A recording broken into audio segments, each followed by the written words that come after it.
জয় গুরু শুভরাত্রি বন্ধুরা। আজকে পাঠ করছি অখণ্ড জাগরণী থেকে। ঈশ্বরের নামের মাহাত্ম্য। ঈশ্বরের নাম ছাড়া জীবন অসম্পূর্ণ। ঈশ্বর শুধু জীবনের পথ প্রদর্শক নন, তিনি হলেন আমাদের জীবনের সবথেকে বড় সত্য, যে সত্য আমরা জেনেও অজানা হয়ে যাই। কাজের ব্যস্ততার অজুহাত দিয়ে আমরা ভুলে যাই আমাদের এই ধরাধামে যার জন্য আসা, এবং যে আমাদের হর্তাকর্তা বিধাতা, তাকে আমরা স্মরণ করতে ভুলে যাই। যে মানুষ ঈশ্বর চেনে না, তার মর্ম বুঝে না, সে মানুষের জীবন অর্থহীন।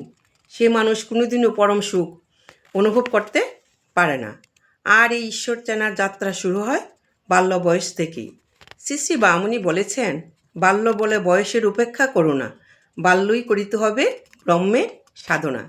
অর্থাৎ ছোট বয়স থেকে বাচ্চাদের ভগবানের প্রতি আকৃষ্ট করানোর দায়িত্ব অভিভাবকদের। কারণ চলতি কথায় আছে, যার হয় না নয়ে তার হয় না 90-এ। তাই শ্রী শ্রী বামুনি বলেছেন, ছোট বয়সে সাধন করা উচিত, অর্থাৎ ঈশ্বরের নাম স্মরণ করা উচিত।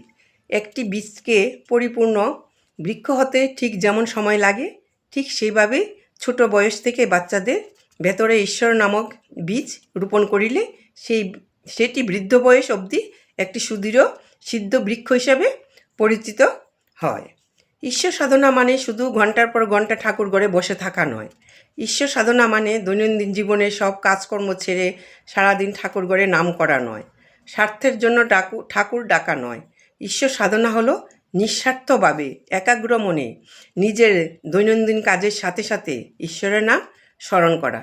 এটা বিশ্বাস করা যে তিনি সর্বদাই আমাদের সাথে আছেন, আমাদের যা কিছু আছে সবই তার, আর উনি সবসময় আমাদের দেখছেন। যে কোনো বিপদ হলে উনি আমাদের রক্ষা করবেন। আর যদি আমরা সেই ঈশ্বরের উপর আস্থা রাখি, ভরসা রাখি, তাকে স্মরণ রাখি। মনুষ্য জীবনের শ্রেষ্ঠ কাজ হলো ঈশ্বরের নাম করা, সবাইকে আপন ভাবা এবং অন্যদের উপকার করা। তাই ভারতীয় ঋষিকণ্ঠে ধ্বনিত হয়েছে, জীবে প্রেম করে যেই জন, সেই জন সেবিছে ঈশ্বর। জয় গুরু। এই বলে আজকে রাখছি বন্ধুরা। তোমাদের পাঠ কেমন লেগেছে কমেন্ট করে জানাবে।